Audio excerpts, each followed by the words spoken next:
عظیم شاعر ہے، اس کا ایک مصرع رکھ کر اپنے اس چھوٹے سے دیوان کو 2 حصوں میں تقسیم کر دیا تھا۔ فیض یہ بتانا چاہ رہے تھے کہ میں رومان کا تو شاعر ہوں لیکن سماج سے بیگانہ نہیں ہوں، میں درد جانا تو رکھتا ہوں لیکن اس کے ساتھ درد سماج اور درد دوران اور درد زمانہ بھی رکھتا ہوں۔ تو انہوں نے ایک نظامی کا ایک مصرع رکھا تھا کہ دلی فروختم جانی فروختم، میں نے اپنی معشوقہ کے دل کو، اپنے دل کو جس میں محبت بھری ہے، اس کو بیچ کر میں نے سماج کے درد کو خرید لیا۔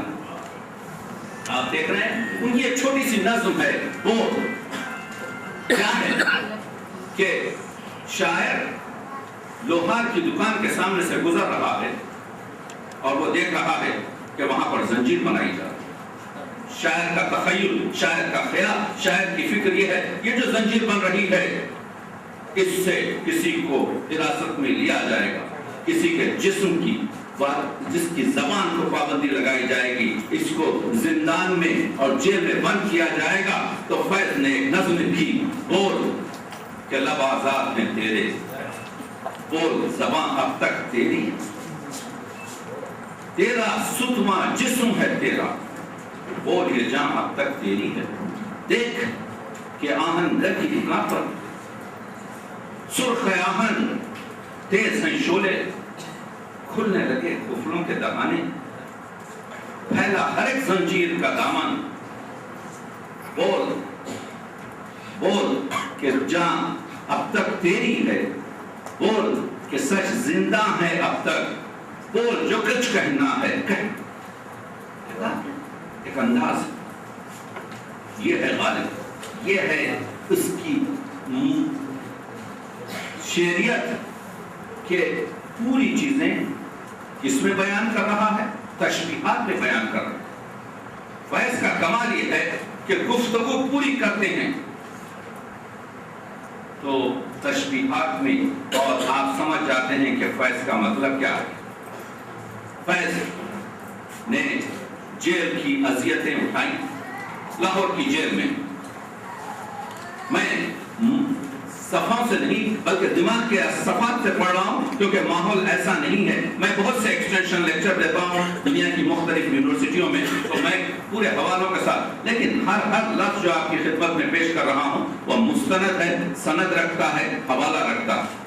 میں عرض یہ کر رہا ہوں کہ لاہور کی جیل میں حسن ناصر حیدرآبادی تھے، ان کو پاکستانی گورنمنٹ نے جاسوسی کے الزام میں پکڑا۔ 4-5 بجے کے وقت جب یہ لوگ جیل کے صحن میں آتے تو ایک دوسرے سے ملاقات ہوتی۔ فیض نے دیکھا کہ حسن ناصر کچھ دنوں سے نظر نہیں آ رہا، تو فیض نے پوچھا حسن ناصر کہاں ہے؟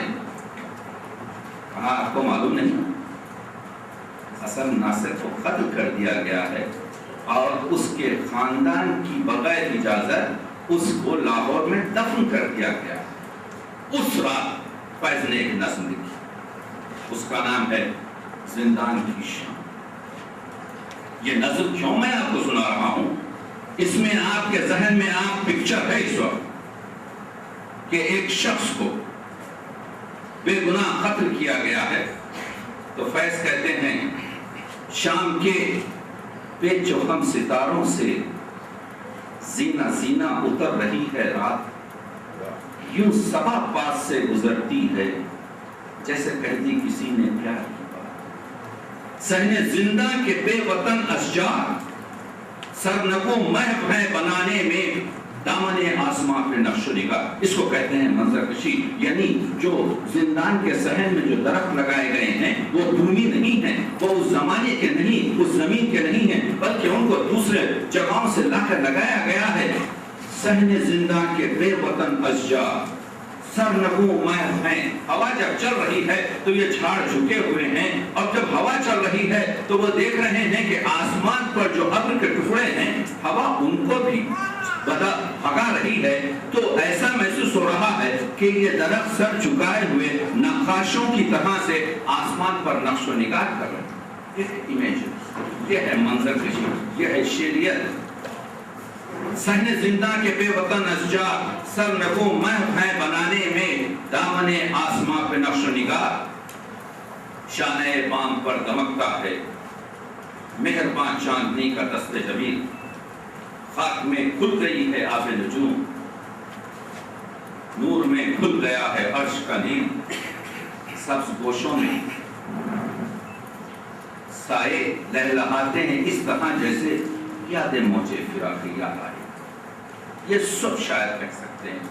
یہ لہجہ حسرت موہانی کے پاس ہے، یہ لہجہ اختر شیرانی کے پاس ہے، یہ لہجہ ہمارے رومانی شاعروں کے پاس ہے، یہ لہجہ ہمارے انگریز، ہمارے رومانٹک شعراء میں سے ورڈسورتھ اور کیٹس کے پاس ہے۔ لیکن جو چیز نہیں ہے اور جو چیز فیض کو بناتی ہے، یہاں سے فیض موڑ لیتے ہیں۔ دل سے پیغام خیال کہتا ہے اتنی شیریں ہے زندگی اس دم، ظلم کا زہر کھولنے والے کامراں ہو سکے ہیں آج نہ کل، جلوہ گاہ وصال کی شمع اگر تم حسن ناصر کو قتل بھی کر دو، جلوہ گاہ وصال کی شمع وہ بجھا بھی سکے اگر تو کیا چاند کو گل کریں تو ہم جانیں۔ دیکھا، چاند کو گل کریں، نیچر روشنائی کو گم کریں تو ہم جانیں، حریت اور آزادی کو گم کریں تو ہم جانیں۔ ظلم مواقعی ہوتا ہے، ظلم بہت کم مدت کے لیے ہوتا ہے، لیکن نیچر جو سب سے زیادہ ڈیموکریٹک ہے، سب سے زیادہ آزادی اور حریت کی روشنائی ہے، چاند کو گل کریں تو ہم جانیں۔ تو آپ نے دیکھا یہ اردو ادب کی شاعری، یہ فیض کی شاعری ہے، پوری باتیں سیملیز میں، میٹافورس میں، استعاروں میں، تشبیہات میں، مجاز کل میں، کنیات میں، اشاروں میں، ایماؤں میں، الفاظ کے میں اتنی گہرائی اور گہرائی ہے کہ ہر مصرے پر آپ کو رک کر یہ پوچھنا پڑتا ہے کہ شاعر کا مقصد کیا ہے۔ یہ ہے فیض کا کمال۔ فیض کے 4 مصرے جو زبان زد عام ہیں، رات یوں دل میں تیری کھوئی ہوئی یاد آئی، جیسے صحراؤں میں، جیسے ویرانے میں چپکے سے باہر آ جائے، جیسے صحراؤں میں ہولے سے چلے باد نسیم، جیسے بیمار کو بے وجہ قرار آ جائے۔ آخر ان 4 مصروں میں ایسی کوئی سی جادو ہے جو یہ زندہ جاوید ہو گئے۔ یہ مصروں میں کیا کیفیت ہے؟ آپ نے دیکھا کہ اگر بیمار کو آرام آ جاتا ہے تو وہ بیمار نہیں رہتا، اگر صحراؤں میں نسیم چلنے لگے تو پھر وہ دشت باقی نہیں رہتا، اگر ویرانوں میں بہار آ جائے تو ویرانہ چمن بن جاتا ہے، ویرانہ باقی نہیں رہتا۔ تو فیض یہی کہہ رہا ہے کہ میرے معشوق کی یاد میرے دل میں ایسی آئی ہے جیسے کہ ہر چیز میں تبدیلی بہار ہو جائے۔ اسی وجہ سے یہ 4 مصرے ہم دیکھ رہے ہیں کہ زبان زد عام ہو گئے، ہم دیکھ رہے ہیں کہ وہ ہر شخص کی زبان پر آئے۔ یہ فیض کا کمال۔ فیض بات کرتے ہیں انقلاب کی، فیض بات کرتے ہیں آزادی کی، فیض کے شعروں میں احساس کی شدت ہے۔ فیض کے میں کیونکہ یہاں پہ اسکالرز بیٹھے ہوئے ہیں، میں کیونکہ یہاں پر اردو کے بہت سے ادیب اور شعراء اور بڑے بڑے ذہن بیٹھے ہوئے ہیں، اشاروں میں بات کرتا ہوا چلا جا رہا ہوں، مگر میرے ایک ایک لفظ پر توجہ کریں کہ میں عرض کر رہا ہوں کہ فیض کے پاس احساس کی شدت ہے، فیض کے پاس جذبے کا خلوص ہے، فیض کے پاس عمل کرنے کی حسرت نہیں ہے، عمل کرنے کا عزم ہے، کوشش ہے۔ فیض کے پاس قنوتیت نہیں ہے، رجائیت ہے۔ فیض کے پاس انفرادیت نہیں ہے، اجتماعیت ہے۔ فیض کے پاس درد ذاتی نہیں ہے بلکہ درد دیگران ہے۔ فیض کے پاس غزل نہیں ہے زیادہ، فیض کے پاس نظم ہے۔ تو آپ دیکھ رہے ہیں کہ فیض ایک ایسا شاعر ہے جو تمام فیض کا کمال یہ ہے، مزدور کسان پر نظمیں بہت، علامہ اقبال نے بھی کسان پر نظم لکھی، نجم آفندی نے بھی کسان پر نظم لکھی، جوش نے بھی کسان پر نظم لکھی، لیکن ان لوگوں نے جب کسان پر نظم لکھی تو کسان پر رحم کیا۔ فیض کہتے ہیں یہ طریقہ غلط ہے۔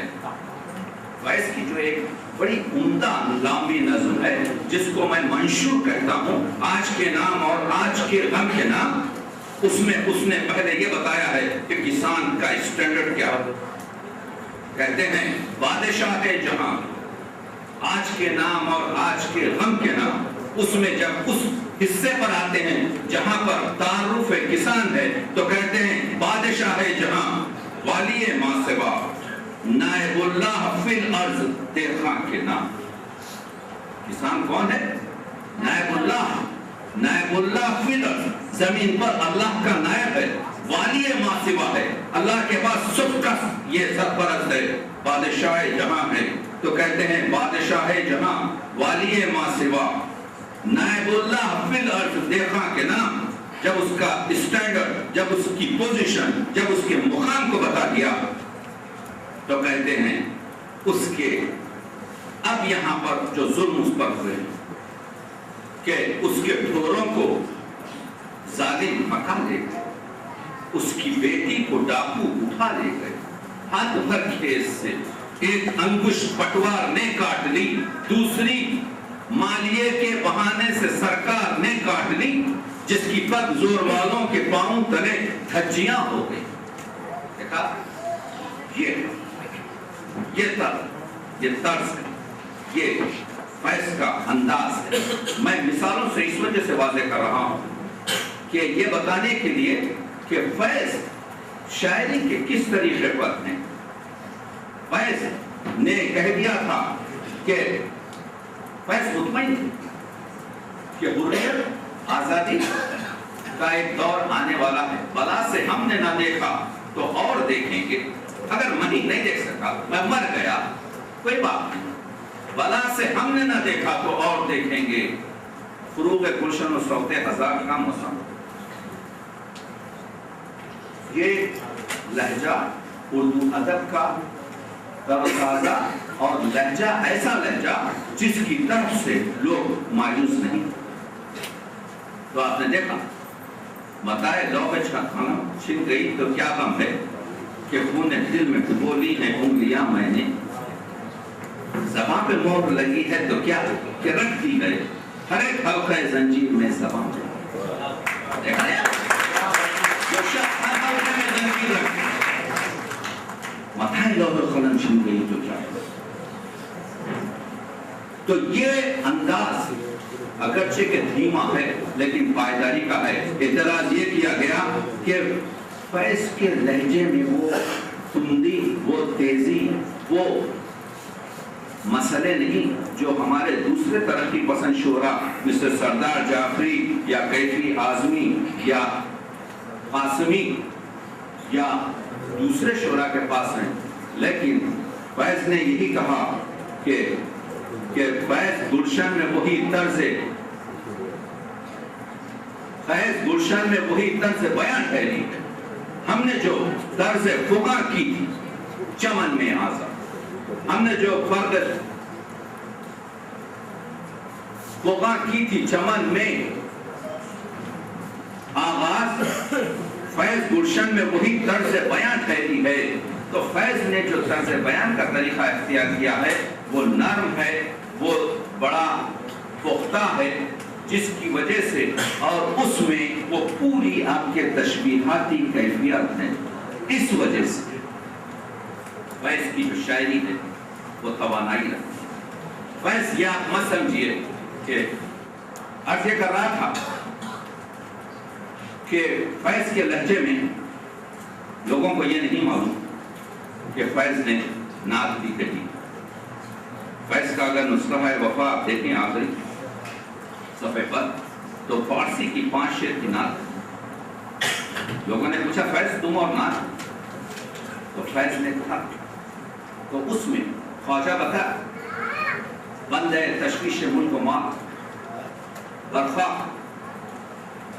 تو خواجہ بتا جو شہنشاہ تختوں پر بیٹھا ہوا ہے وہ لرزتا ہے، کیونکہ وہ غلام ہے اپنی حکومت کی وسعتوں کو بڑھانے کا، وہ غلام ہے اپنی سرحدوں کو اور اپنی دولت کو بڑھانے کا۔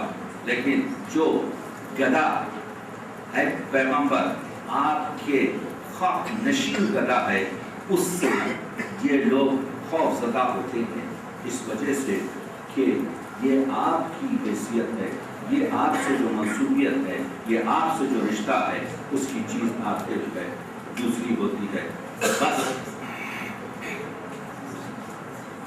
فیض کا مشہور شعر پر تمام کر رہا ہوں.